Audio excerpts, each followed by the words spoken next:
Turning now to reaction locally. Shock, anger, and sadness. A wave of emotions from the South Florida community.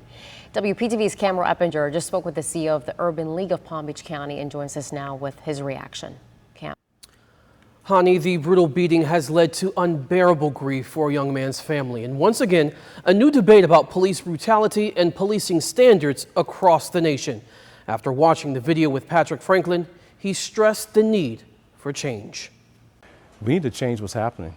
We need to change the system. We have to change the way we're policing. We need to understand that that is unacceptable. That's not protecting and serving. Not at all. That's killing. That's absolute killing, straight outright killing. And for that to be accepted in today's society, no. No. We just lost layers of trust with our law enforcement after you see something like that. Now, Franklin did commend the Memphis Police Department and prosecutors for swift action, leading to arrest and charges against the 5 accused officers. He says this incident should set the standard for investigations in the future. Hani. Cam, thank you.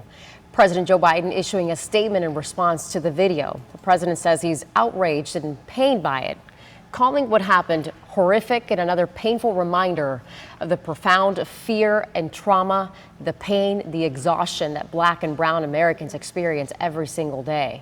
The president spoke to Tyree Nichols' parents earlier today, expressing condolences and saying violence is never acceptable. I want to turn now to more reaction from people in our community. WPTV anchor Michael Williams joining me now with that part of our coverage. Michael. Honey, thank you. I talked tonight with Stuart Kaplan, a former FBI agent, now a defense attorney in our community. He too watched the full video of the brutal and ultimately fatal beating. Brutal, barbaric, and truly a black eye on the entire law enforcement community.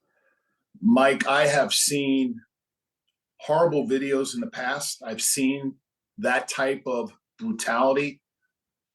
I have never seen a group of men acting in concert together with such brutality and such barbaric behavior.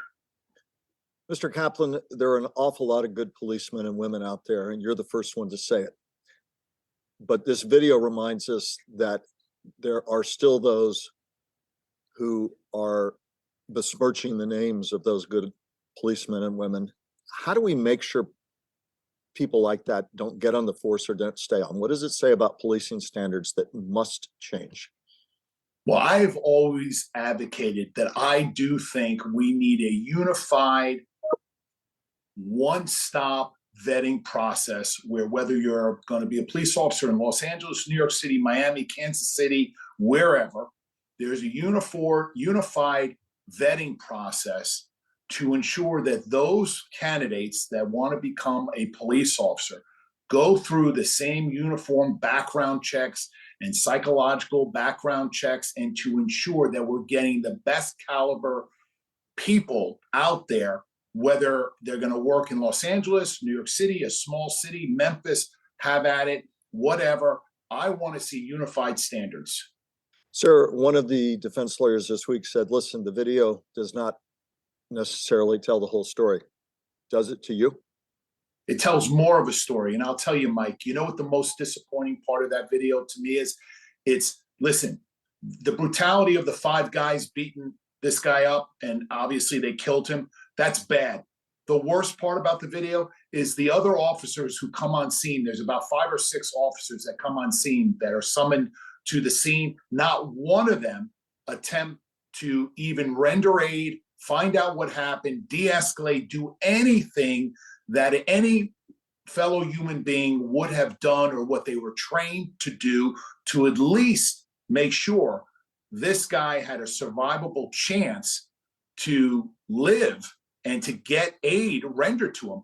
All the responding officers, each and every one of them, should be fired and also prosecuted for not intervening. Stuart Kaplan, defense lawyer, former FBI agent. Hani, as you said at the outset of the broadcast, 2 more officers who arrived on the scene after the beating, and you heard what Mr. Kaplan had to say, 2 more officers now relieved of duty pending an internal probe as the investigation widens. I'm sure we'll continue this story as it develops for months to come. Thank you, Michael, for that perspective. Tonight, we also spoke with Richard Riles, the president of the Palm Beach Black Caucus. Riles says the manner in which the Memphis Police Department has handled the case is commendable.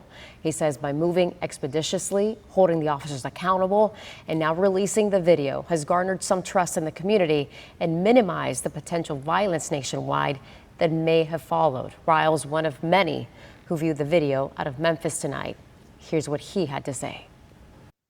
From looking at the video, however, I see that there are other officers who likewise may be charged in the future as a result of their participation. The callousness of this act is deplorable, and as a parent, my heart really goes out to those, the parents of the young man who were killed, and I would pray that justice is served in this instance.